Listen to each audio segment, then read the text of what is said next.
Guys, तो आज के सेशन में डिस्कस करेंगे प्रोप्रियोसेप्टर्स के बारे में।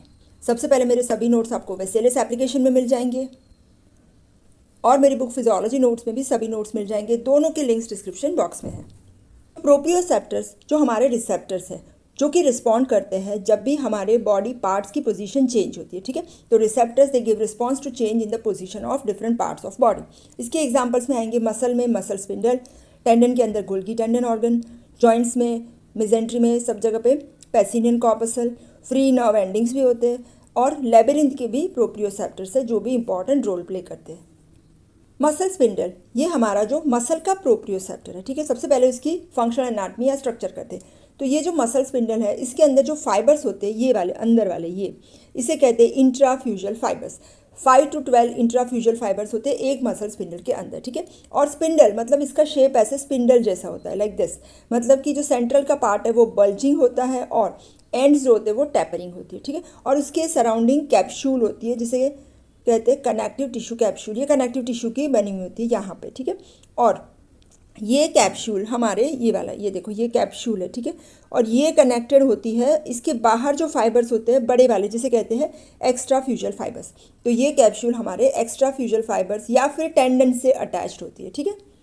इंट्राफ्यूजल फाइबर्स का जो डायमीटर है वो 6 to 30 माइक्रोमीटर डायमीटर होता है। सेंटर में ज़्यादा होगा 80 to 120 माइक्रोमीटर, ठीक है।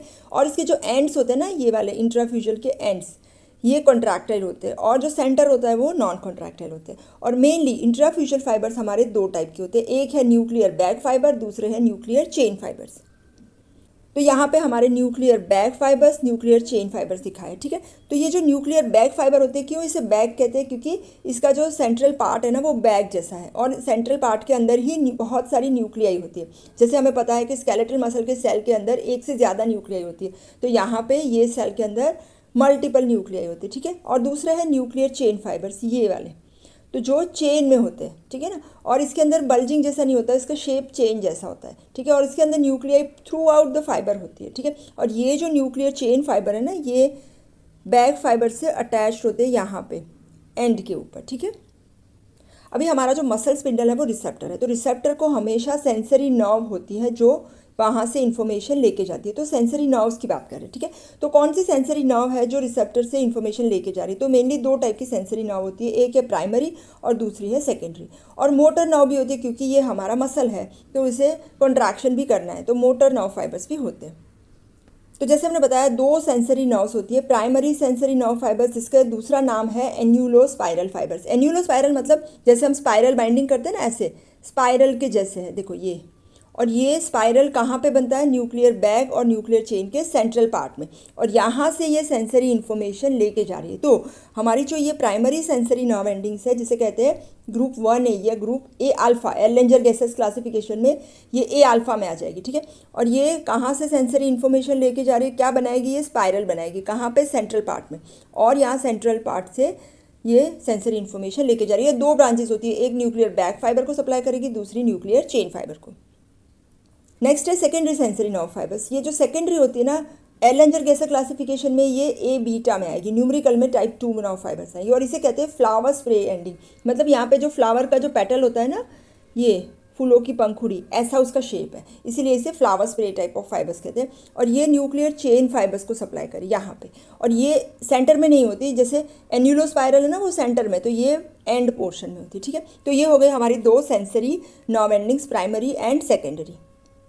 मोटर नर्व सप्लाई की बात करें तो न्यूक्लियर बैग फाइबर्स है, उसको जो मोटर नर्व सप्लाई करिए, दोनों को गामा ही करेंगे, लेकिन डायनेमिक गामा और स्टैटिक गामा आएंगे। डायनेमिक गामा हमारे बैग फाइबर को, इजी याद रखना है तो डायनेमिक और bag, D and B, D को उल्टा कर दिया बी हो गया। तो डायनेमिक गामा हमारे न्यूक्लियर बैग फाइबर को करेंगे और static gamma nuclear chain fibres को सप्लाई करेंगे। हाँ, और दूसरे होते हैं हमारे एक्स्ट्रा फ्यूजल फाइबर्स जो कैप्सूल के बाहर है, ठीक है ना, वो बड़े वाले फाइबर्स होते हैं। तो उनको नर्व सप्लाई भी बड़ी चाहिए, तो इन्हें सप्लाई कर रही है ए अल्फा मोटर न्यूरॉन, ठीक है। तो ये हो गया हमारा स्ट्रक्चर और नर्व सप्लाई।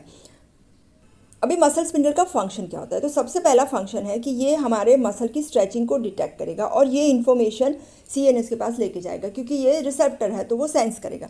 और उसके बाद स्ट्रेच रिफ्लेक्स के लिए भी ये इंपॉर्टेंट रिसेप्टर है, और साथ साथ में मसल टोन को मेंटेन करने के लिए भी इसका इंपॉर्टेंट रोल है। ठीक है, फंक्शंस ऑफ मसल स्पिंडल, पहला फंक्शन है हमारा role of the muscle spindle in stretch reflex. Stretch reflex मतलब जैसे ही हम मसल को स्ट्रेच करते हैं तो जैसे स्ट्रेचिंग हुई तो उसका कॉन्ट्रैक्शन होगा। क्यों ऐसा होगा? क्योंकि स्ट्रेचिंग होती रही तो लंबा हो जाएगा मसल, ऐसा नहीं होना है। स्ट्रेच होने के बाद उसका कॉन्ट्रैक्शन होगा, तो ये हमारा स्ट्रेच रिफ्लेक्स है जो मोनोसाइनेप्टिक है, मतलब इसके अंदर एक ही साइनेप्स है। और ये हमारे पोस्चर के लिए बेसिक रिफ्लेक्स है, ये चाहिए ही चाहिए। अगर स्ट्रेच रिफ्लेक्स नहीं हुआ तो पोस्चर मेंटेन नहीं होगा, टोन भी मेंटेन नहीं होगा। तो ये कैसे कर रहा है role of muscle spindle in stretch reflex? तो सबसे पहला क्या है, इंट्राफ्यूजल फाइबर्स जो है ना यहाँ पे है अंदर, पैरेलल है एक्स्ट्राफ्यूजल के। तो जैसे ही मसल स्पिंडल का स्ट्रेचिंग हुआ तो हमारी जो सेंसरी नर्व्स है ना वो स्टिमुलेट होगी। जैसे सेंसरी नर्व स्टिमुलेट हो करके स्पाइनल कॉर्ड पे जा रही है तो वहाँ से जो मोटर आ रही है ना वो अल्फा मोटर होगी जो एक्स्ट्राफ्यूजल को सप्लाई करिए। और ये अल्फा मोटर न्यूरॉन्स जब स्टिमुलेट हो रहे हैं तो ये करेंगे कॉन्ट्रैक्शन ऑफ एक्स्ट्राफ्यूजल फाइबर्स। तो स्ट्रेचिंग प्रोड्यूसेस कॉन्ट्रैक्शन। अभी ये जो स्ट्रेच रिफ्लेक्स होते हैं ना वो दो टाइप के होते हैं, एक है डायनेमिक रिस्पॉन्स और दूसरा है static response. Dynamic stretch reflex इसे टेंडन रिफ्लेक्स भी कहते हैं। ठीक है, यहाँ पे क्या हो रहा है, जैसे ही हम मसल को स्ट्रेच कर रहे हैं तो इमीडिएटली कॉन्ट्रैक्शन आएगा एक ही बार। जैसे कि हम नी जर्क कर रहे हैं तो नी जर्क में हम क्या करेंगे, यहाँ पे हम स्ट्रेच कर रहे हैं पटेला के टेंडन को। जैसे ही स्ट्रेच करेंगे तो ये क्वाड्रिसेप्स का कॉन्ट्रैक्शन होगा। जैसे क्वाड्रिसेप्स का कॉन्ट्रैक्शन हो रहा है तो ये हमारा लेग एक्सटेंड होगा। ठीक है, तो अभी रिफ्लेक्स का पाथवे कर लेते हैं। जैसे ही हम स्ट्रेचिंग कर रहे हैं, ठीक है ना, तो ये इन्फॉर्मेशन जा रही है 1A फाइबर्स, प्राइमरी फाइबर्स जो एन्यूलोस्पाइरल फाइबर्स थी। ठीक है, यहाँ से ये जाएगी सेंटर में। ठीक है, और वहाँ से ई फ्रंट फाइबर्स हमारी आ जाएगी अल्फा मोटर न्यूरॉन के थ्रू और ये करेगी मसल कॉन्ट्रैक्शन। ठीक है, तो ये हो गया रिफ्लेक्सिव सडन कॉन्ट्रैक्शन, इसीलिए इसे डायनामिक स्ट्रेच कहते हैं। ठीक है, और इसकी वजह से क्या होगा, सडन मसल की लेंथ चेंज नहीं होगी, ये अपोज करेगा। ठीक है, और ये मोनोसाइनेप्टिक है, एक साइनेप्टिक डिले हमारा 0.5 मिलीसेकंड है। तो अगर मोनोसाइनेप्टिक हुआ तो ये साइनेप्स में पास होने में उसे 0.5 मिलीसेकंड लगेंगे और नर्व में से पास होने में और 0.2 मिलीसेकंड, तो इसका ड्यूरेशन हो गया 0.7 मिलीसेकंड। ठीक है, तो ये हो गया हमारा डायनेमिक स्ट्रेच रिफ्लेक्स। दूसरा है स्टैटिक स्ट्रेच रिफ्लेक्स। स्टैटिक में क्या होता है, कंटिन्यूअस स्ट्रेच होगा। जैसे ही हम खड़े हैं तो कंटिन्यूअसली हमारे मसल का स्ट्रेचिंग होता है। ठीक है, तो यहाँ स्ट्रेचिंग होने की वजह से प्राइमरी और सेकेंडरी दोनों नर्व एंडिंग स्टिमुलेट होगी और यहाँ से इन्फॉर्मेशन जाएगी। ये हमारा मल्टी साइनेप्टिक पाथवे, मोनोसाइनेप्टिक नहीं है। ठीक है, तो यहाँ पे क्या होगा, स्ट्रेचिंग प्रोड्यूसेस प्रोलॉन्ग्ड कॉन्ट्रैक्शन। ठीक है, तो ये मसल कॉन्ट्रैक्शन होगा, ये सेकेंड्स या मिनट्स या जब तक हम पोस्चर मेंटेन करेंगे तब तक ये कॉन्ट्रैक्शन रहेगा। तो ये मसल स्पिंडल का पहला फंक्शन हो गया, role in the stretch reflex. दूसरा फंक्शन है मसल स्पिंडल का, मेंटेनेंस ऑफ मसल टोन। तो मसल टोन क्या होता है, tone is a state of continuous partial tension. और ये क्यों होगा, क्योंकि गामा मोटर न्यूरॉन का डिस्चार्ज कंटिन्यूसली चालू है। तो जैसे ही हमारे गामा मोटर न्यूरॉन्स है ना वो कंटिन्यूसली डिस्चार्ज करते हैं ना, ये वाले गामा है, तो ये इंट्राफ्यूजल फाइबर्स को डिस्चार्ज करते रहेंगे। ठीक है, और ये इंट्राफ्यूजल फाइबर्स को जैसे ही डिस्चार्ज करेंगे तो मसल का स्ट्रेचिंग होगा। ठीक है, तो यहाँ पे ये गामा मोटर न्यूरॉन का डिस्चार्ज हो रहा है। ठीक है, तो इसकी वजह से कंटिन्यूसली जो सेंट्रल पार्ट है उसका स्ट्रेचिंग हो जाएगा। ठीक है, और ये स्ट्रेचिंग होने की वजह से प्राइमरी सेंसरी नर्व एंडिंग्स है वो स्टिमुलेट होगी यहाँ से, और ये फिर जा करके अल्फा मोटर न्यूरॉन को स्टिमुलेट करेंगे और अल्फा मोटर न्यूरॉन्स है वो क्या करेंगे, मसल का कॉन्ट्रैक्शन करेंगे। ठीक है, तो ये हो गया हमारा second function of muscle spindle. तो दोनों फंक्शंस, पहला फंक्शन है role of muscle spindle in stretch reflex और सेकेंड फंक्शन है role of muscle spindle in maintenance of muscle tone. दूसरा हमारा एक प्रोप्रियोसेप्टर है जिसे कहते हैं गोल्गी टेंडन ऑर्गन। ठीक है, ये गोल्गी टेंडन ऑर्गन होता है वो टेंडन में है लोकेटेड। ठीक है, तो ये मसल स्पिंडल से सीरीज में लोकेटेड होता है। सीरीज ये पैरेलल हो गया साथ साथ में, और ये हो गया सीरीज में, series with the muscle spindle. ठीक है, और इसके बाहर भी कैप्सूल होती है यहाँ पे, ये connective tissue capsule Golgi tendon organ की। ठीक है, इसकी नर्व सेंसरी नर्व सप्लाई है 1B फाइबर्स। ठीक है, तो हमारा Golgi tendon organ muscle tendon में है, इसके भी कनेक्टिव टिश्यू कैप्सूल है यहाँ पे। ठीक है, और एक गोल्गी टेंडन ऑर्गन हमारा 10 to 20 मसल फाइबर से और बहुत ज़्यादा मोटर यूनिट से कनेक्टेड होगा। ठीक है, और इसकी नर्व सप्लाई है 1B फाइबर्स, और ये हमारा सेंसिटिव होता है टेंशन से। ठीक है, ये कभी कभी MCQ भी पूछते हैं, Golgi tendon organ is sensitive to tension. अब एक गोल्गी टेंडन ऑर्गन का क्या फंक्शन है, जब भी हमारे मसल का फोर्सफुल कॉन्ट्रैक्शन होता है, ठीक है, तो बहुत ज़्यादा टेंशन बढ़ जाएगा। ठीक है, जब टेंशन बढ़ेगा तो जैसे हमने बताया गोल्गी टेंडन ऑर्गन स्टिमुलेट होगा, और जब गोल्गी टेंडन ऑर्गन स्टिमुलेट होगा तो 1B फाइबर से इन्फॉर्मेशन जाएगी और ये 1B फाइबर से जो इन्फॉर्मेशन जा रही है ये हमारे इनहिबिटरी इंटरन्यूरॉन्स को स्टिमुलेट करेगी। तो इसकी वजह से वो IPSP inhibitory post synaptic potential generate होगा और इसकी वजह से जो मसल का कॉन्ट्रैक्शन है वो इनहिबिट हो जाएगा। तो अभी मसल का कॉन्ट्रैक्शन नहीं होगा, मसल का लेंथनिंग होगा। तो बहुत ज़्यादा सीवियर कॉन्ट्रैक्शन, सपोज देखो बहुत ज़्यादा कॉन्ट्रैक्शन हो रहा है तो मसल क्या होगा, यहाँ जॉइंट से वो अलग हो जाएगा। तो इसे प्रिवेंट करने के लिए जब फोर्सफुल कॉन्ट्रैक्शन होगा तो गोल्गी टेंडन ऑर्गन स्टिमुलेट होंगे और ये क्या करेंगे, मसल के कॉन्ट्रैक्शन को इनहिबिट करेंगे।